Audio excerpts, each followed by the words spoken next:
Welcome into the Spotlight on Wrestling Spotlight. We're joined by a special guest today, WWE Hall of Famer, and as he talks about in his book, the biggest job, a Hall of Fame dad, winner of Dad of the Year, WWE Hall of Famer Titus O'Neil, Thaddeus Bullard, former Florida Gator. Titus, thanks for taking the time to step in the ring. Really thrilled to talk with you. Just a great personal story. Yes, sir. Thank you for having me. Yeah, I wanted to ask because I've been playing around trying to write a sales training book for years, and I've never gotten beyond a chapter. What motivated you to take the time to put the commitment in to write not one but two books? So many people seem to be intrigued by my story, which was the first book that I wrote. There's no such thing as a bad kid. And then, I work with a lot of kids, and Mhm. obviously being the father of three children, and knowing my journey of being a dad and my journey of also growing up fatherless.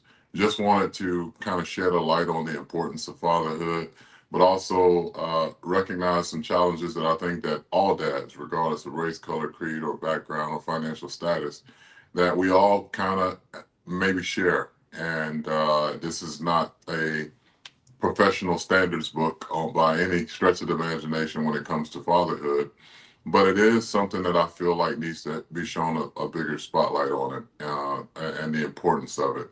I think that with the way that society has shifted a little bit in thought when it comes to the way that families are developed, or the ability to have children. But Mother's Day is often celebrated, and Father's Day is usually tolerated. And I wanna kind of bring the importance to the forefront, not just for men, but for women and children to kind of collectively have a better sense of how we should, look at fathers and the whole topic of fatherhood. I think that a lot of times that men feel like if they can't provide and protect, then they can't be good fathers, and that's absolutely not the truth, in my opinion. I think that there are fathers out there that are struggling to make ends meet, but are really good men and they're present in their Mhm. kids' lives. And I think being present is way more important than how much you can provide and what you can provide. There are a lot of people that grew up, in situations where things weren't always rosy when it comes to even living facilities or what they ate for dinner and things like that, but they knew they had a father that loved and cared for them, and that in itself was great leadership. Because let's face it, it takes a great leader to be able to navigate people through very tough and tumultuous times, and I think that all starts in home. Yeah, I like that a lot, and it's so important because it's not like there's an owner's manual. All right, some Mhm. some people, they're in a position and they don't think they can do it, and you can kind of give up and stop trying, stop pushing, and that's the thing that you just can't do. You got to keep fighting. You got to keep pushing through.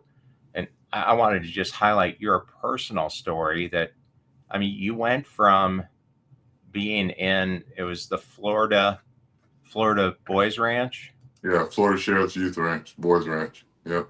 to being the vice president of your class at Florida. I mean, and you said that a lot of it came from the turning point, really, and you'll tell it better than I would, was one person Mhm. stepping up, saying that they loved you, Yeah. and then backing it up. Right. Yeah, it was two gentlemen. One being a man that I still call my dad, Mr. Charles Blaylock. He was the superintendent of schools. He really took me under his wing when he didn't have to. Brought me into his family as a part of his family. Was a great role model for me in so many different ways, and showed me truly what love from a father looked like. Mr. Patrick Minot, the conversation that I had with him at 12 years old really changed my way of thinking. He told me two things that really stuck with me and still stick with me to this day. The first one being that there's no such thing as a bad kid, and he told me at a time in which I was labeled a bad kid. I was going to be dead or in jail by the time I was 16. I would never graduate from high school, which in my family, no one had graduated in high school Sure. or from high school at that point. And I would never go to college. I was too dumb, etc. The list went on and on. And then he told me that he loved me and that he believed in me. And I think that a lot of people hear the I love you part, and then probably experience some of the same things that I experienced as a kid or as a person, where people betray you, people abuse you, people abuse things about you. But nobody really hears I believe in you on a regular basis, whether it be a child or an adult. And Mr. Blaylock showed that he not only loved me, but he also believed in me. And belief also comes with accountability. It comes with discipline. It comes with uh, uncomfortable conversations. When people believe in you, they truly do push you to be the best version of yourself. And that doesn't require perfection. And I think a lot of men um, have this perceived idea that you have to be the perfect father. When you don't, perfection does not exist. I truly believe we all serve one perfect God, and He didn't put us on earth here to be perfect. He put us on the earth here to be obedient, and that those things. When you live life long enough, you'll realize that obedience is greater than sacrifice. And sometimes the things that we look to think that we're sacrificing really is just a direct reflection of us not being willing to be obedient to what our calling is in life. And so those two men gave me an opportunity to realize what true obedience was to their calling, to help kids get to a better place. Some they essentially failed in some cases, and then some they essentially won in some cases. But I think that if the effort is there for you to be obedient, there really is no loss. It's just a shortfall in some cases, but in time, with consistency, the breakthrough always happens. Yeah, and I think it's important to, in not just in your career, but in life in general, to understand that sometimes you do have to pivot. You have to move and change careers. And I was in college on an athletic scholarship, blew out my knee, ended up getting a major market morning drive sports radio show while I was in college. Mhm. And the station got sold. I had to change my career and move because, doing nothing wasn't an option. Feeling sorry Right. for yourself isn't.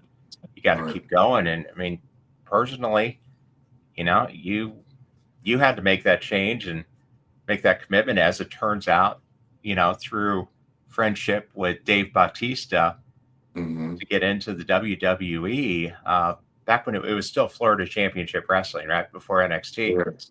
Yeah. How hard Yes, of sir. a how hard of a choice was that to make? Because I mean, you had to feel like, man, hey, I got it. I'm in football, and then it was arena football. But Hmm. at a time when arena football was huge, Yeah. how did the transition to pro wrestling go? That's something a lot of people go through, and only a few make it. Yeah.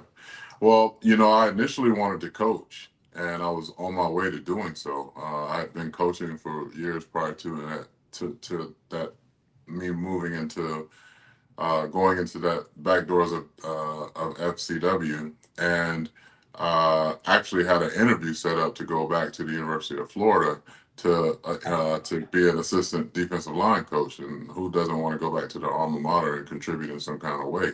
Sure. And at the time, I literally just gotten divorced, probably 2 or 3 weeks prior to that.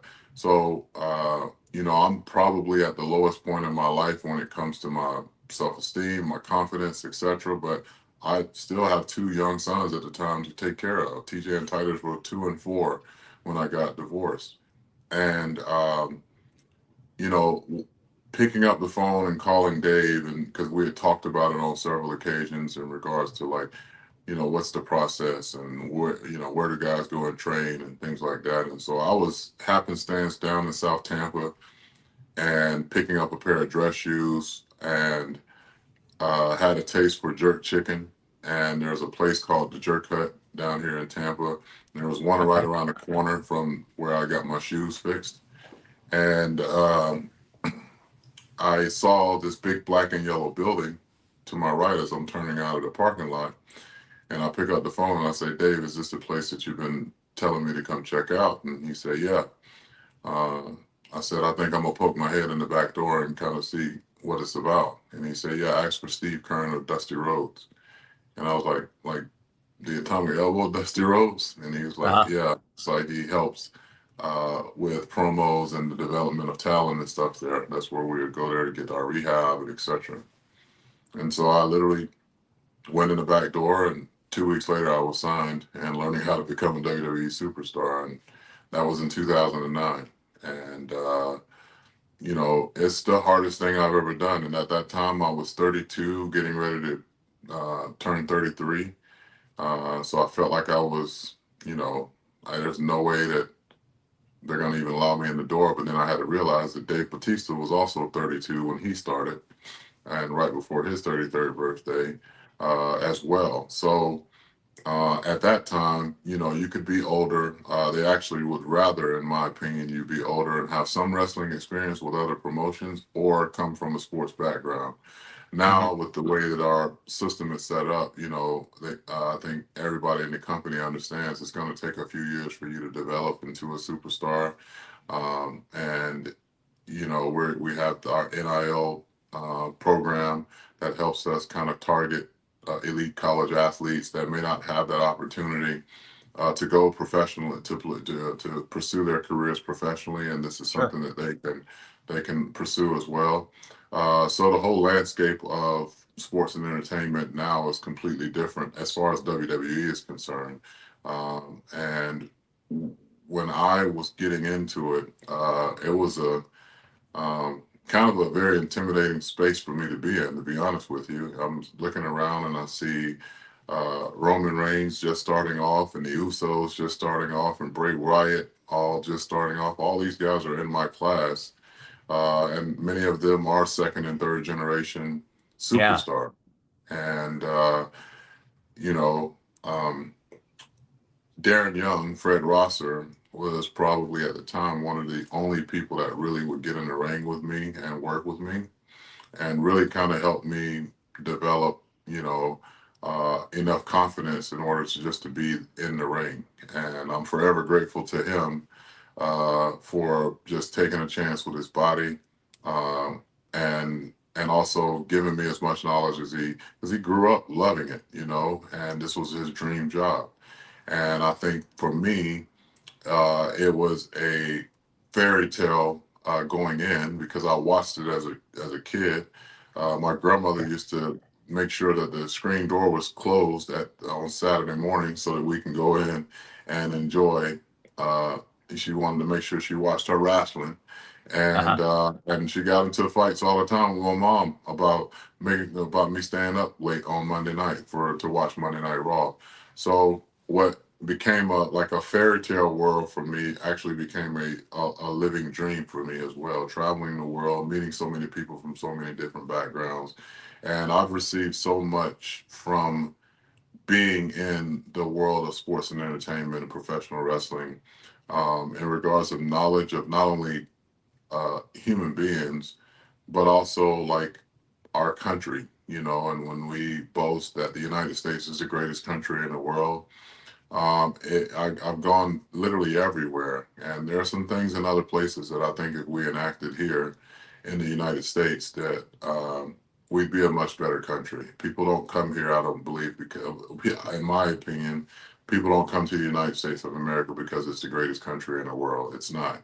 It's the country with the greatest amount of opportunity. That's why people Sure. come here. People come here and they get a chance to get an education that they may not get back in their respective home. They get a chance to build a business, start a family, get a second chance at life, and hopefully, for many, and has been the case for a lot of people. They've come here and they've lived the quote unquote American dream that also has for some people become the American nightmare. So I just think that uh, with this book and the emphasis on the importance of men being present and good leadership and the importance of that, I think it's relevant more now than ever Oh yeah. because there's enough divisive things when it comes to politics and religion that the leadership in the home has to be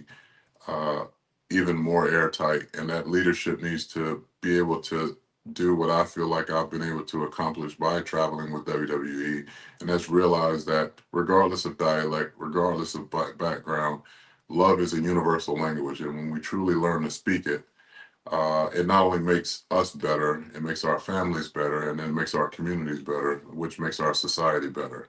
And I think that does fatherhood and the role of a father plays a very pivotal part in doing so. Now, when you say present, I think it all ties together, right? Because you want to be supportive, you want to be there and be a role model in whatever you do. Hmm. Whatever your job you do, Hmm. it's probably hard, it's a commitment, and you're putting the work in to be there to lift people up. How do you define being present? Somebody that's watching this and maybe they're a young father and they're struggling a little bit, trying to figure out, man, what do I do? What do you Man, there's some what would you tell somebody in there's that this and situation? yeah, there's this very inexpensive act that is probably the most important act, and that's communication. And when I say being present, it's putting your phone away, it's putting your laptop away. It's taking the initiative to say, hey, 10 minutes out of the day, every day, I want to know about your day. And in Mhm. return, I'm going to tell you about my day. And then I want to know two or three things that you loved about today. I want to know two or three things that you didn't like about today. You will find out so much about your children, who your children hang with, what teachers they like, what teachers they don't like, what sports they like, what activities they want to be involved in, etc. Just by sitting down and having simple conversations. And then um, if your son or your daughter call you in the room or call you in the living room and you say, hey, so what do you want to do today? And they be like, oh, I just want to watch this show on whatever streaming platform it is. Sure. Take that time, even if that's show or movie or film, it's the same thing every single day. That person, that daughter, that son, will never forget that moment, and those are memories that are being created. They'll forget half of the stuff you buy them. They'll outgrow most of the clothes you get for them.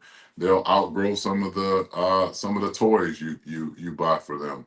They'll never forget moments. And in life, we all have moments. We all have moments that we can reflect back on, happy moments, sad moments, etc. When people lose a loved one, they're not crying because of the car that the loved one bought them or the clothes that the loved one bought them. They're crying and grieving because of the impact that that person had on them because of their presence and the memories that were created with that said person. And whether it's a child or an adult, life is about memories. Life is about moments. And in our life, we get very few opportunities to have moments that are life changing, or have moments that are career shaping, or have moments that are career defining. And when you have those moments, uh, you take a person like myself, like I've accomplished a lot of things. I have awards galore, accolades galore. I'll never forget walking across a high school graduation stage. I'll never forget the feeling that I had of being the first person to do that in my family. I'll never forget the first Sure. time I stepped on Florida field. I'll never forget the first practice that I had on a college campus. I'll never forget the first time that I saw my son, as a father, and the day I became a father. I'll never forget a lot of moments of raising my kids. I can guarantee you I've forgotten half of the stuff that I purchased for them. Um, I've forgotten half of the experiences that I provided for them. But I will never forget certain moments in our life. I mean, me and my kids talk all the time just about certain things. I mean, TJ just texted me and asked me who was I going to the Super Bowl with this year. And that was a moment that I've shared with my sons on a few occasions. National championship games, same way. Sure. So in a world full of, and sometimes what it looks like chaos, you take that time to be present and have conversations with your children and with your family to let everybody know it's going to be all right. Yeah, it sucks with certain aspects of life. That's just life in general.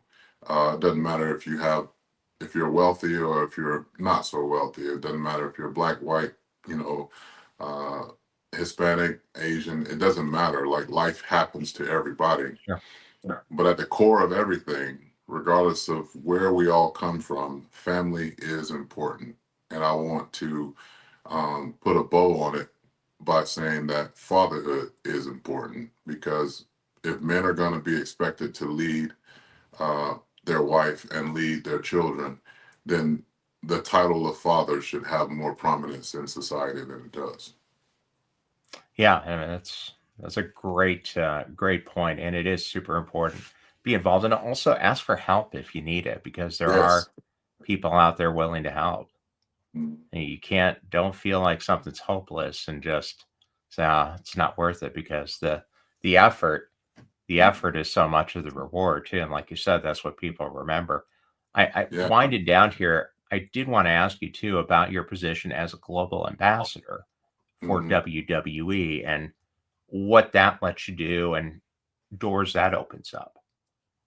Yeah, as a global ambassador, I mean, first and foremost, it's the first time that we've ever had that position in the company. For me, it just gives me, uh, I guess, leverage and bandwidth to continue doing what I would do normally anyway, and that is to be a blessing to lives of others in every way, shape, or form that I can possibly be. I'm in a position today, financially, physically, emotionally, mentally, not because of everything that I've done in the ring, but everybody that helped me get to a certain point in my life. And some of these people I've never met. Some of the folks that poured into the Florida Shares Youth Ranches, I've never met them. I don't know, who wrote the check for $1,000 or who wrote the check for $5. All I know is that they poured into something that allowed children like me at the time an opportunity to have a better life. And I wake up every single day with gratitude and an understanding that, yeah, I'm extremely blessed in a lot of ways. From birth, I wasn't supposed to be here, but now that I'm here, I'm very adamant about being the best that I can possibly be in every aspect of my life. But I'm also very adamant about helping others be the very best in every aspect of their life. So, as a global ambassador, I'm literally just being an extension of who I am, much like a WWE superstar, whether a female superstar or male superstar. The characters you're seeing you don't see a whole lot of colorful characters. You see real human beings that are just basically taking extensions of themselves and Hmm. applying it to a character, a real life character on television. CM Punk doesn't come to the ring with all types of, armbands and headbands and face paint or any of that stuff. He's CM Yeah, he's Punk. not the repo man. Right, right. There's not a character on our roster that's, spitting snakes out of their mouth like the boogeyman. You know what I mean? Hmm. So while we have so much respect for those that came before us, I love the fact of the transition of presenting characters as real life people. And I think being a global ambassador has allowed people to see the real life person that Thaddeus Bullard is, and also realize that Titus O'Neil is who I play for a living, but Thaddeus Bullard is who I am for a living. But it just so happens that I've had the luxury of kind of instituting both into a character. And I think that you see that with Cody Rhodes, you see that with Bianca Belair, you see that with Rhea Ripley, you see that with everybody on the roster now. The character development is more meaningful for so many fans because a lot of them feel like they can relate. And there's something for everybody on the WWE roster. And I'm just very fortunate that I've had a chance to work with some tremendous human beings, tremendous athletes, and also being able to inspire them to get involved in their respective communities, Sure. to follow their passions, in regards to starting their own nonprofits, and also inspire them to get more engaged in some of the company initiatives in regards to Make a Wish, or what we do with the troops, and just understanding that this platform is not just to make a lot of money for the company and make a lot of money for yourself. Is really to help change lives, and we get a chance to do that 52 weeks out of the year on live television, with people that you will never meet, and whether they're gathering in arenas, or they're gathering around their television, or they're gathering around their laptops. You got a chance to hold people's attention and help them escape their reality for 2 or 3 hours every single week. And that is power. And I Yeah. want all of us to take this power that we have with this platform that is the WWE and utilize it for good. And I think that we've done an extremely incredible job with allowing our superstars to be those superheroes in so many different spaces. Yeah, I mean, absolutely. It's just rolling with the move to Netflix, and we're on Hmm. the road to WrestleMania. I Hmm. was talking with some of the independent promotions in Las Vegas today, and everybody in Las Vegas is excited about WrestleMania coming and going to see the whole community come in. And I was amazed at WrestleMania last year. It's the first one I was able to attend, all the people from around the world that come in. Right. So it is worldwide. I was walking through the reading terminal and having lunch with family from Brazil, Hmm. waiting in line at WWE World with family from Britain, family from Paris. So yeah, it's incredible the amount of reach. And just one last question: what's the goal as we move into 2025? What does Thaddeus Bowler, Titus O'Neil have on the agenda for pushing Well, even further ahead in 25? yeah, I've kind of had the opportunity to kind of move into the Hollywood space, and I really love it. Uh-huh. I have a couple projects that I'm appearing in 2025, late 2025, that I'm excited about, and I'm excited about things to come with that. Um, there's no question that I love the WWE. I love the platform that it's allowed me to build. But we have so many things outside of WWE. As far when I say we, me and my family, and my Mhm. foundation. I have a public school here that bears my name on it, and middle school, and we're doing tremendous things there. I'm continuing to help change the culture there, change the culture of the entire neighborhood, the zip code that it resides in, is the city campus. So I'm really focused on continuing to build upon that. There are a lot of irons in the fire. Obviously, I have 3 restaurants down here in Tampa that I'm a owner of. I have View Studios, which has taken off for me as well. It's the replacement to green screen technology. Actually, WWE Okay. uses our technology as well. We have a studio. We have studios all over the world. We just opened one in Greece, but it's basically we took off during COVID because nobody had spaces to film commercials, and we were fortunate enough to have the Super Bowl down here in Tampa Yeah. during that year, and we ended up shooting like 8 Super Bowl commercials in our studio here, which obviously gave us a launching pad with bigger brands like ESPN and Nike and Mercedes Benz and so many other people in WWE. And so we're doing really well with that as well. So people ask me all the time, do you miss competing? Yeah, I miss competing, but I'm pivoting again. Sure. I'll always have WWE in my blood. I'll always be loyal to my coworkers there. simply because I've built very good relationships, not just with the talent, but also with backstage talent. And I think the world of obviously Paul Levesque and Nick Khan, and the opportunities that they continue to provide to superstars to grow, both present and for the future. They're very forward thinking.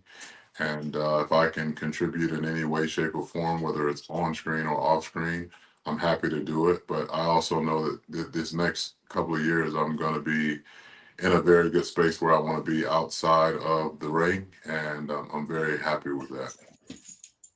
Oh, that's tremendous, and it's a great example, a great role model. I mean, you just got to keep fighting, keep pushing. Everybody watching, you can get both books, both really inspirational.